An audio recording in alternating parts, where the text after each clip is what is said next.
Algumas pessoas me sugeriram reagir ao vídeo da bispa Marianne Edgard Budd, que confrontou Donald Trump durante aí os últimos dias e por vários motivos eu não quis fazer. Eu não conseguia chegar num conteúdo que fosse ser proveitoso. Às vezes eu tenho essa limitação.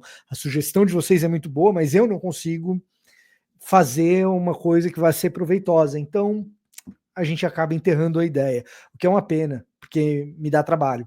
Mas o tema Donald Trump e alguns amigos me fazendo pensar e refletir me fizeram pensar em algo que pouca gente está falando. E quando tem pouca gente falando sobre algo teológico, espiritual, de igreja, é aí que eu entro. Então, eu vou entrar com uma reação ao Jonathan Nehmer. Mas antes de colocar o Jonathan Nehmer, grande comediante e um amigo, cara, que prazer que eu tenho em dizer que hoje o Nehmer é um amigo, cara. Que cara legal. Mas enfim, antes de botar ele aqui na tela, deixa eu me apresentar. Olá, eu sou Victor Fontana, esse aqui é o meu canal. Ele pode ser um pouco seu também, para isso basta que você se inscreva nesse canal, ative as notificações, deixe seu like, seu comentário. Se você gosta de Bíblia e de teologia, aqui é o seu lugar, e o YouTube identifica que você gosta dessas coisas quando você deixa um comentário por aqui, ou o seu like, enfim. Uma das maneiras que você tem de aprofundar o seu conhecimento teológico, inclusive, é pelos links que você encontra na descrição desse vídeo. Mais sobre eles daqui a pouco. Agora, eu gostaria de chamar o Jonathan Nehmer para a conversa e a gente vai, de alguma maneira, reagir ao que o Nehmer está nos dizendo, concordando, discordando, acrescentando, pensando em outras coisas. Então, convém que eu diminua para que o Jonathan Nehmer cresça e apareça. Fala aí, meu querido Nehmer. Todo mundo sabe que eu sou de direita, todo mundo sabe que eu sou cristão, mas não é porque eu sou de direita que eu concordo com tudo que a direita faz. Antes de direita, eu sou cristão. Então, antes de concordar com A, B ou C, eu prefiro buscar na palavra e concordo com o que Jesus nos ensinou. À medida que eu quero falar do Donald Trump, que eu não curti, é mandar todos os imigrantes ilegais de volta para os seus respectivos países. Eu vi que muitos brasileiros, quando ele colocou essa medida, repostou no Instagram, no Twitter, no Thread, e dando parabéns, tem que mandar os imigrantes ilegais embora mesmo. Eu não consigo, mesmo sendo de direita, não consigo achar isso normal, achar isso numa boa. Até porque, como eu disse, antes de ser de direita, sou cristão. E eu não imagino Jesus mandando imigrantes embora. Ah, Jonathan, mas eles estão ilegais. Mas por que eles estão lá? Tem pessoas que, se forem mandadas de volta para os seus países, vão ser mortas, vão ser assassinadas, não vão ter como viver, não vão ter o que comer. Tem pessoas que estão nos Estados Unidos há mais de 10, 15, 20 anos e até hoje não tem um documento. Não tem. Aí, do nada, vai ser expulso do país. Ó, volta para o seu país. Sendo cristão, não tem como eu achar isso de boa. Talvez sendo de direita, isso mesmo, mas sendo cristão não dá, porque daí vira incompatível, fica incoerente. Deixa eu falar um pouquinho. Isso que o Jonathan acabou de falar, eu acho que cabe debate, tá? É legítimo alguém discordar e levantar um ponto. Não, dentro do cristianismo a gente pode discutir políticas migratórias, enfim. Eu acho que isso tem pano para manga, tem debate possível e legítimo, debate bem intencionado, com gente pensando, etc. Dito isso, tem algo que o Jonathan falou um pouquinho antes, que no meu entendimento não tem debate, que é o quê? É o cristão comemorando isso mesmo, a situação de medo alheio e mesmo de revés alheio. O que eu quero dizer com isso? São pessoas reais que vão passar por problemas reais, que terão um sofrimento real e muitas delas em situações reais de injustiça. E aí o cristão comemorar isso, cara, é complicado. Uma coisa é você defender uma política pública que talvez trará males para trazer bens maiores, e falar assim, cara, apesar das dores, é a medida que tem que ser tomada, e é o que é na política pública. Outra coisa é ficar comemorando a perseguição alheia, tá? São duas coisas diferentes. E comemorar a perseguição alheia e o mal alheio, isso para um cristão é complicado, mas toca a bola aí, Jonathan. Nos Estados Unidos, hoje, tem cerca de 230 mil brasileiros em situação irregular, ilegais. 230 mil. É a população de Marília inteira. Agora, esses brasileiros que estão lá há anos. Gente, deixa eu falar, por exemplo, tem um amigo meu que mora lá há mais de 10 anos. Ele não conseguiu voltar para o Brasil nesses 10 anos, porque senão não conseguiria voltar para lá. Ele perdeu o velório de pai, perdeu o velório de amigo, não pôde voltar para cá para nada. E sabe o que é mais doido? Ele tem ajudado a construir os Estados Unidos, porque tem muito emprego lá que o americano não quer fazer. Aí sobra para imigrante, brasileiro, hispano, enfim. Esses 230 mil brasileiros vão ter que ser expulsos. Outra coisa, tem alguns lugares lá que eles chamam de santuário, algumas cidades que não pode pegar imigrante ilegal. Acabaram com isso. O governo Trump já determinou que acabasse com isso. Pode pegar imigrante ilegal em igreja, em escola. Cara, imagina estar na igreja. Eu não consigo, gente. Eu não consigo. E eu sei que você pode estar assistindo falando assim, nossa, o Jonathan é muito ignorante. Que é isso? Eles estão ilegais no país, estão ilegais. Jesus faria cumprir a lei. Ontem eu coloquei no thread um textinho sobre isso e um cara falou, Jesus faria cumprir a lei. Eu falei, bom, eu lembro de uma história na Bíblia onde chegou uma mulher adúltera, pega em adultério, e os mestres da lei chegaram, Senhor, a lei diz que a gente tem que apedrejá-la. A lei diz que a gente tem que apedrejá-la. Essa mulher saiu viva. E esse é mais um debate um tanto interessante. Que tipo de lei Jesus faz cumprir, que tipo de lei Jesus não faria cumprir?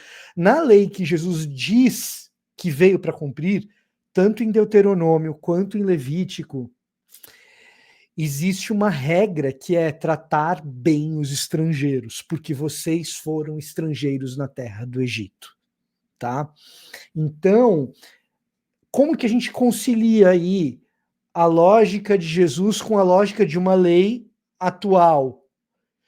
Leis injustas, será que Jesus faria cumprir? Por exemplo, existem lugares em que as leis são muito duras com as mulheres, países, por exemplo, de Sharia, né? Leis que seguem o Corão. Isso é a lei, Jesus faria cumprir? E a gente tem que discutir se lei de imigração é uma coisa justa ou não, tá? Vou dar um exemplo. Quando eu fui fazer meu mestrado lá nos Estados Unidos, eu fui sob o governo Donald Trump, mais sobre isso daqui a pouco, eu fiquei 3 anos morando lá, durante o primeiro mandato do Donald Trump. E ali eu fui estudar e a minha esposa foi como executiva de uma empresa de software, e nós tínhamos que fazer ali contratações. E era muito difícil contratar um cidadão americano para aquela vaga específica, tá? E aí, eu sendo de direita, e acho que o governo não tem que se intrometer nos negócios, essa é uma postura de direita, que eu sou. E aqui é uma discussão sobre uma lei ser justa ou não, tá? Ainda não é uma lei, não é uma discussão sobre cristianismo, nem Bíblia, e a gente vai falar bastante de Bíblia nesse vídeo daqui a pouco. Mas assim, eu sendo uma empresa, eu sendo liberal de direita, certo? Ou seja, eu acho que tem que ter pouca intervenção ou quase nenhuma intervenção do Estado na economia e nas empresas. Por que eu vou achar justo que o Estado diga, você não pode contratar o fulano porque ele não nasceu no país que a gente gosta? Ele nasceu em outro país, ele é estrangeiro, então você não pode contratar. Poxa, eu sou uma empresa, eu estou querendo contratar o melhor funcionário para aquela vaga. Ah, não, mas a gente determinou aqui que não pode, que é ilegal. É o Estado interferindo na economia. Isso é lei de imigração, tá? Isso é basicamente lei de imigração. Quando a gente fala que, mas o cara é um imigrante ilegal. Olha, o termo técnico não é bem esse, tá? Não é bem esse. Ele é um imigrante sem os documentos necessários para trabalhar naquele país. Não existem pessoas ilegais. Você diz assim, você é ilegal, aí você como pessoa é ilegal, é um problema inclusive de direitos humanos. Não, ele é um ser humano, cara. A lei não pode ser contra a existência do cara. Você é ilegal aqui, não faz sentido. Tá? Agora, ele pode exercer algum tipo de atividade ilegalmente em algum lugar. A partir do momento que ele resolve trabalhar, comete ilegalidade, tanto ele trabalhando quanto eu como contratante. Essa lei é justa ou não? A ser visto. É algo passível de debate e é legítimo debater sobre essas coisas. Só acho que, na definição do que é direita, do que é conservador, do que é liberal, muitas vezes a gente é de direita onde interessa, a gente é liberal onde interessa, e em outros lugares a gente acaba não sendo, porque não cabe dentro do pacotinho do político que a gente gosta, ou do partido político que a gente gosta. Tá? Não é uma discussão fácil. Claro, a minha intenção aqui é discutir teologia e Bíblia, e aqui eu estou discutindo um pouquinho mais de política, com um único objetivo. O objetivo de mostrar que Jesus cumpre a lei? Sim, a Torá. Não acho que faça sentido a gente imaginar que Jesus cumpriria qualquer tipo de lei no mundo moderno, até porque ao redor do mundo existem muitas leis que são absolutamente contrárias à fé e ao cristianismo. E as leis que são de alguma maneira injustas, a gente pega e discute, leva dentro de uma democracia liberal para Congresso, discute em Congresso, aprova ou não, e é legítimo, tá? Mas não é simples, cabe a gente elucidar algumas coisas. O que Jesus faria, será? Não, vamos embora, vamos mandar esse povo embora, tá ilegal. Ao mesmo tempo, eu vejo na Bíblia, quando a gente dá o que comer para um pequenino, quando a gente dá o que beber, o que vestir, a gente está fazendo isso para o próprio Jesus. O que será que Jesus faria? Então, ó, só para deixar bem claro, não estou falando que tem que abrir a porteira dos Estados Unidos, não. Acho que a partir de agora, então, fecha a porteira, ninguém mais entra, que seja. Mas quem já está lá, não manda embora, não. Não manda embora.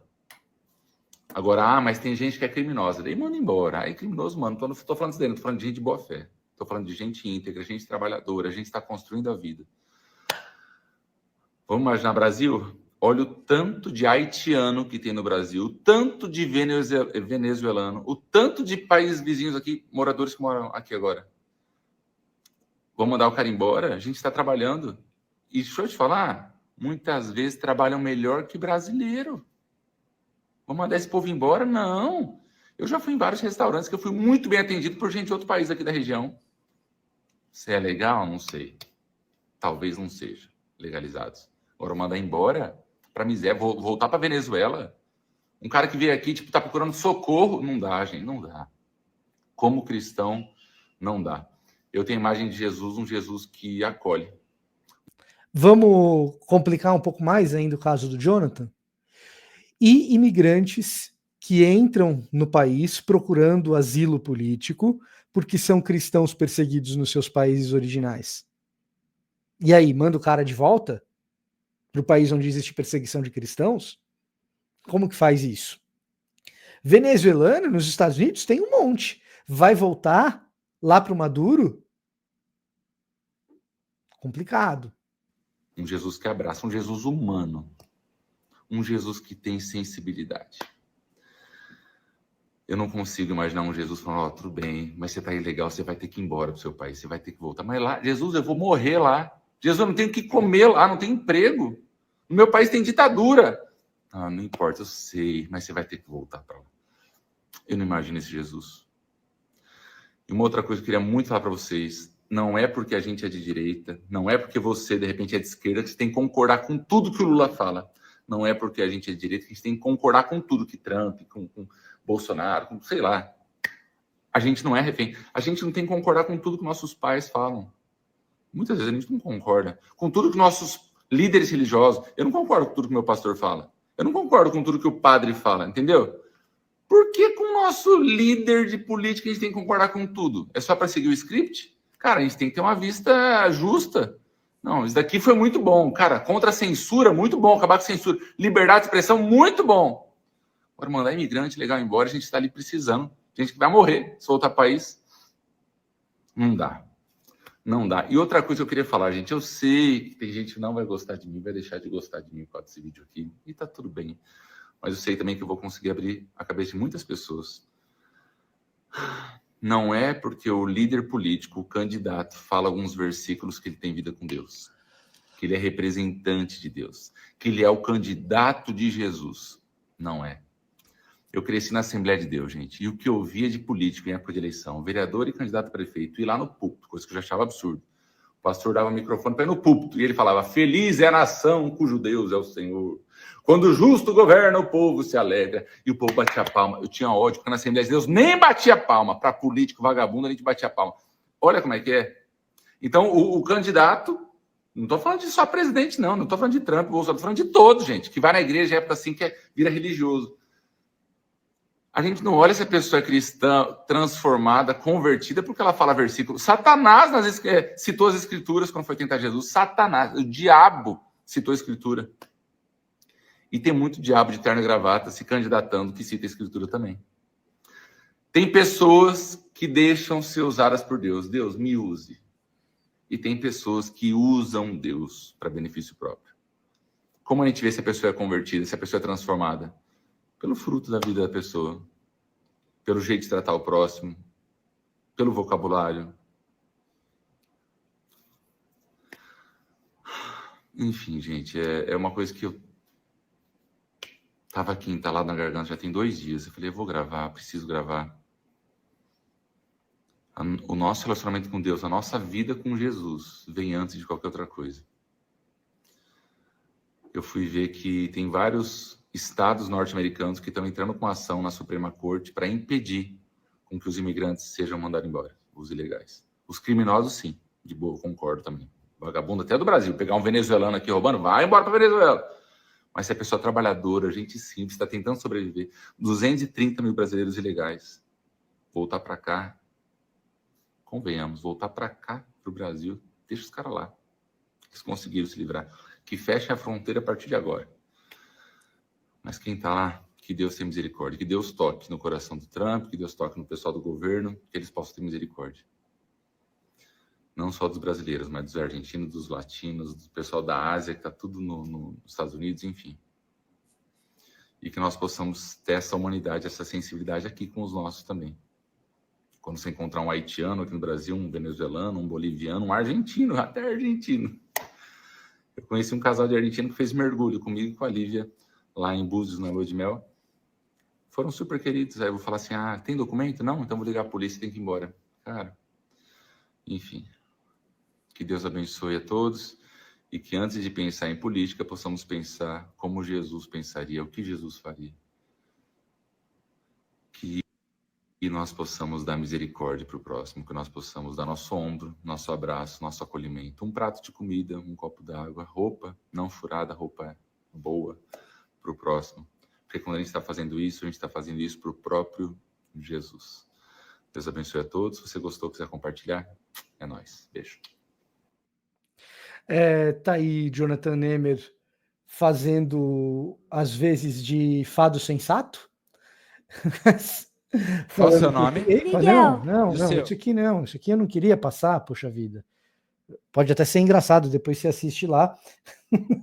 Essas coisas tem no TikTok. Esse era o botão que eu queria apertar. Muito bem, voltamos aqui. E eu queria tratar ainda, não vai embora ainda, porque a gente vai tratar um pouquinho de texto bíblico, sobre aquilo que eu disse para você, que eu morei nos Estados Unidos, fui fazer meu mestrado lá, durante o governo Trump, no primeiro mandato, fiquei 3 anos lá, sob o governo, a tutela de Donald Trump, e o que mais me incomodou lá, e que eu acho que é o que pouca gente tem abordado, é o que o governo Donald Trump fez com a igreja. E é esse o meu anseio de falar alguma coisa um pouquinho diferente daquilo que todo mundo tem falado. Porque, veja, tudo isso que o Jonathan falou é uma posição de política pública possível e coerente para um cristão, mas que cabe discussão. Vamos sentar junto e discutir teologia. Cabe discussão. Agora, o que realmente é complicado é que retórica conta. Retórica é importante. Uma boa parte do que eu vou falar agora tem a ver com uma discussão num grupo, inclusive, que o Jonathan está, com os amigos Diego Bittencourt, Kelsey Brandão, Cassiano, Luz, o Gálvaro. A coisa que me preocupa é que a retórica do Trump invade o jeito de ser da igreja, e foi o que eu vi acontecer nesses 3 anos que eu fiquei lá. Se quiser saber um relato mais profundo, eu tenho uma série que é a minha experiência com a igreja americana. Se você acha que os púlpitos brasileiros foram de alguma maneira corrompidos pela política nos últimos anos, vocês não têm ideia do que rolou nos Estados Unidos. É muito, não sei, mas é mais pesado. É seguramente mais pesado. E o problema maior é que, na medida em que os púlpitos se tornaram cooptados pela ideologia, as retóricas ideológicas passaram a fazer parte da vida cotidiana dos cristãos que frequentam as igrejas. Em outras palavras, a radicalização e a polarização nos espectros políticos passou a fazer parte do vocabulário do crente.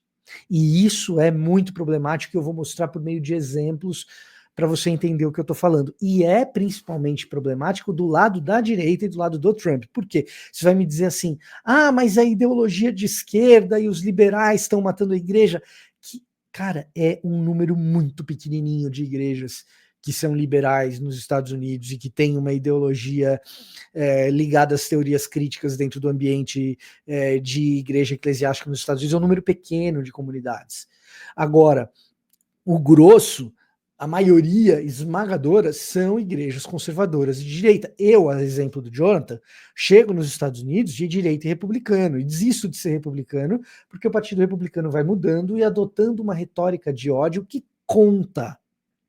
Na prática, é você sair da igreja num domingo, não estou dando exemplo hipotético, estou falando de coisa que eu vi acontecer, e você vê um irmão da igreja que por algum motivo se desentendeu com outra pessoa na rua, e aquela outra pessoa tem um sotaque, e você vê o irmão da igreja dizendo, go back to your country, volta para o teu país.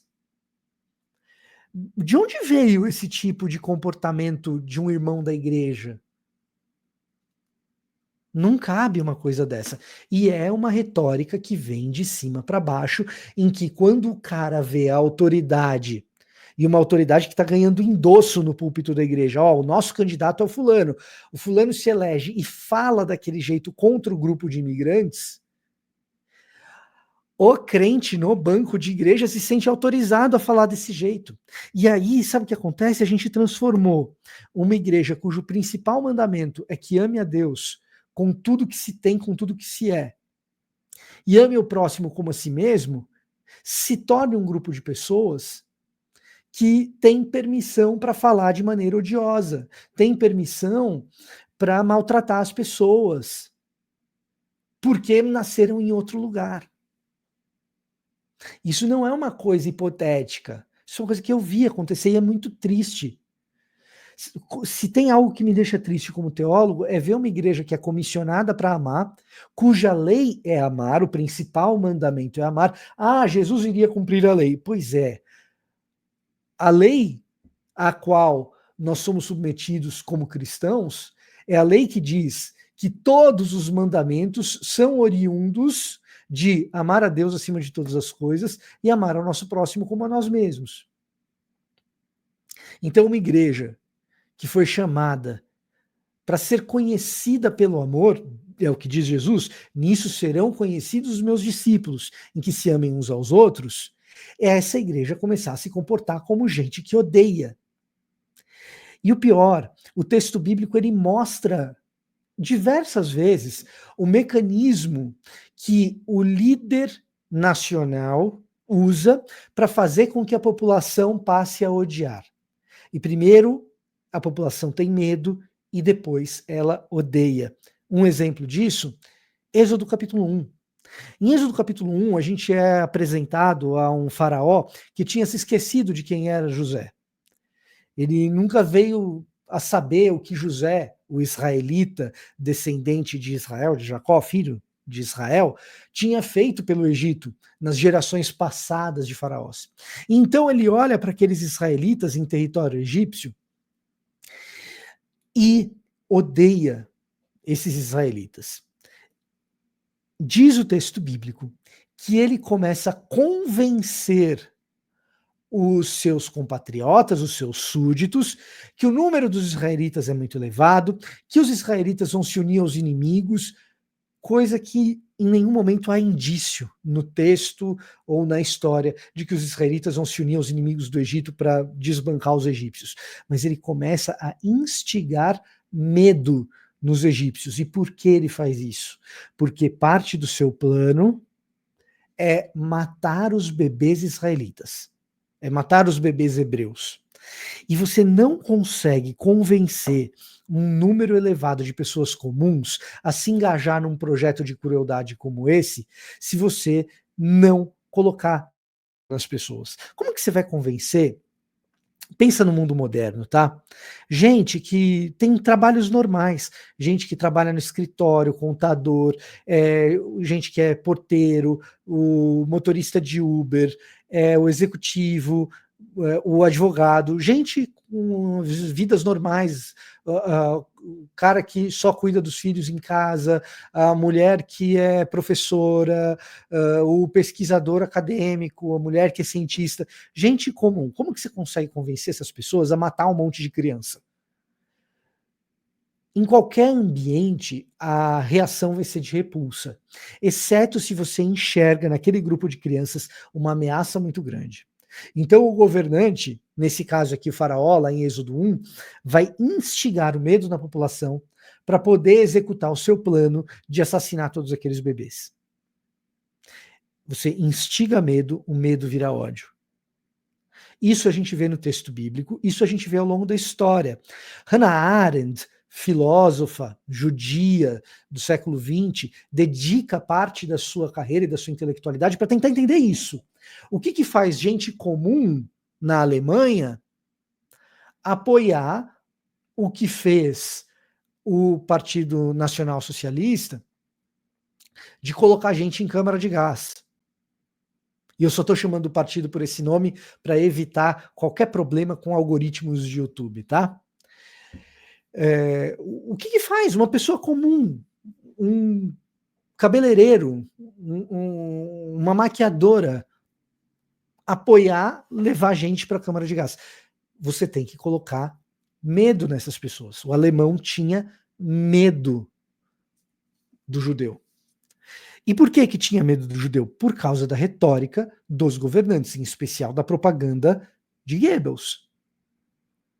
E aí você tem um mecanismo, você desumaniza esse grupo de pessoas para que a população tenha medo e depois tenha ódio. Então o que o Goebbels ia fazer? Ia comparar judeu a rato, ia comparar judeu a monstro, goblins pequenos, tá? Ia desumanizar a figura do judeu até que o alemão se sentisse confortável para poder praticar todas aquelas crueldades, porque afinal de contas eu não estou fazendo contra um ser humano, ou pelo menos não é um ser humano como eu sou ser humano, é de uma outra categoria. Então o medo, ele vira ódio, e ele vira essa espécie de classificação de maior e menor. Então, quando a gente olha para o governante e fala assim, ele está a favor dos valores cristãos, mas ele é assim mesmo, ele fala o que ele pensa. Peraí, esse fala que ele pensa, ele está falando o quê? E quando você olha para as coisas que o Donald Trump fala, essa retórica contamina a igreja de cima para baixo. Porque ele chega e fala assim, they're eating the dogs, they're eating the cats, they're eating the pets. Eles estão se alimentando, falando sobre os imigrantes, tá? Eles estão se alimentando de cachorros, eles estão se alimentando de gatos, eles estão comendo os animais de estimação da vizinhança. Que tática é essa do Trump?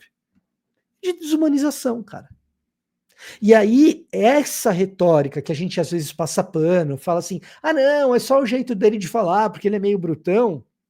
Essa retórica é o que escala de cima para baixo e autoriza o cara que eu vi na porta da igreja, na saída da igreja, falar para o cara, go back to your country. Volta para o seu país. Tá? E essa é a parte mais triste, porque isso mata a igreja. Contamina a igreja a ponto de fazê-la perder a sua capacidade missional, a sua capacidade de cumprimento do mandato que ela tem.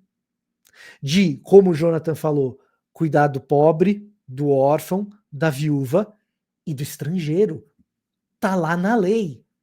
A lei que Jesus veio cumprir manda cuidar do órfão, da viúva e do estrangeiro.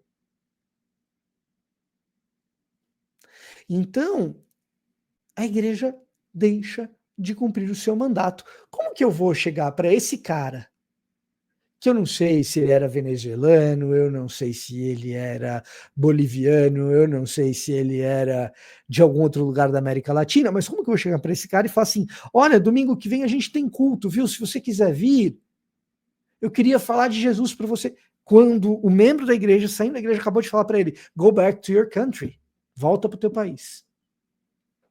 Como que eu vou evangelizar essa pessoa? E a igreja perde a sua vocação missionária. E no lugar de vocação missionária, ela passa a viver pelos confrontos ideológicos. Então, a verdadeira discussão que a gente deveria estar tendo, no meu viés, é como igreja, o que nós devemos proclamar e como vamos viver a partir do momento em que essas decisões públicas já estão tomadas, porque eu não vou conseguir fazer o Trump voltar atrás sobre os decretos dele. A gente pode discutir, passar um sábado de churrasco conversando sobre isso. Putz, você estava errado, Vitor, olha, o melhor era a deportação mesmo. Pode ser. Fato é que nem eu nem você temos qualquer influência sobre essa decisão do Trump. Agora, sobre quem é a igreja e como a igreja se comporta, isso a gente tem. E os líderes que têm uma retórica agressiva não estão só nos Estados Unidos. Então, toda vez que a gente passa pano para uma retórica que provoca entre nós medo e uma adoção, uma aderência a teorias conspiratórias, toda vez que uma ideologia faz com que a gente se afaste do nosso ideal missional, a gente deveria se preocupar. Vamos falar em termos práticos?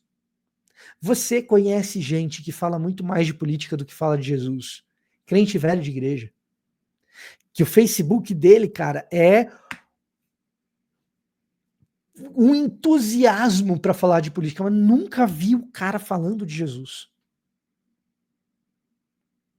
E é muito fácil a gente cair nessa. É muito fácil a gente cair nessa. E, em última análise, o que isso revela? Cara, revela a natureza da nossa fé. No fim do dia, eu acredito que Jesus soluciona problemas ou que a política ou os políticos vão solucionar os problemas que eu tenho. Em última análise, isso é uma questão central de fé. E sim, de idolatria, no sentido estrito do termo idolatria. No sentido estrito do termo idolatria. Porque, no fim das contas, quem é o verdadeiro Messias que resolve a questão da maldade, da crueldade do mundo, do pecado? É Jesus? Ou é uma figura alternativa? Um político qualquer um que seja? E aí, quando se fala em idolatria política, eu até tenho um certo... Ou melhor, uma certa comichão. Comichão é feminino, né? Idolatria política é simplesmente idolatria. Não precisa dizer que é idolatria política.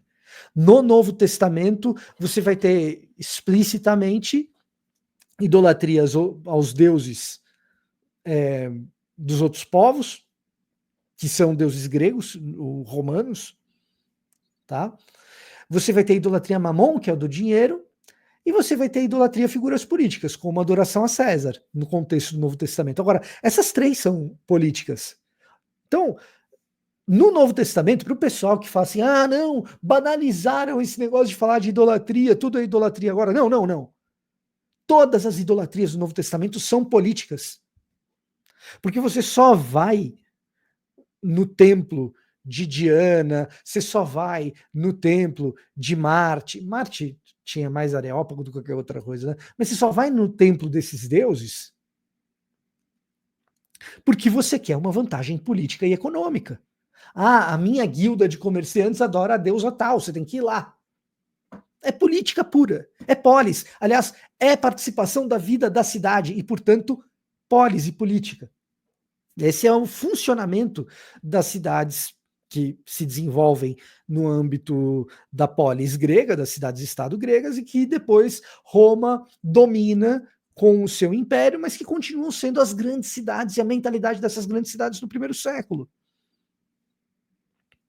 E que a gente se familiariza na medida em que a gente lê o livro de Atos, na medida que a gente lê as epístolas de Paulo.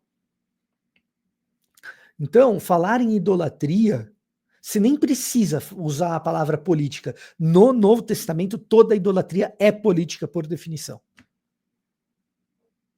E eu acho que é disso que a gente devia estar falando. Posso estar errado? Deixa aqui nos comentários. Se você quer se aprofundar em conhecimento bíblico para entender essas coisas de contexto do primeiro século que a gente acabou de conversar,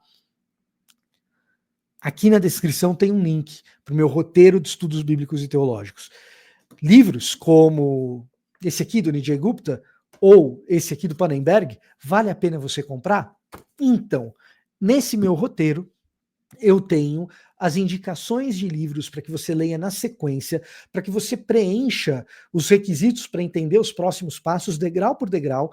Nada mais é do que uma planilha. Eu estou vendendo uma planilha de indicações de livros, na sequência que você deveria ler, para que você não compre livro inútil, nem leia antes do tempo que você tem que ler, e o preço daquele próximo livro que você compraria. Tá? Então, ao invés de você comprar o seu próximo livro, compra a minha planilha, que vai te dizer qual que é o próximo livro que você tem que comprar, tá bom? Dá uma passadinha aqui na descrição, no primeiro comentário, que eu tenho convicção de que você vai gostar do que tá lá, tá bom? Esse era o meu recado para hoje. Eu vou ficando por aqui. Até a próxima.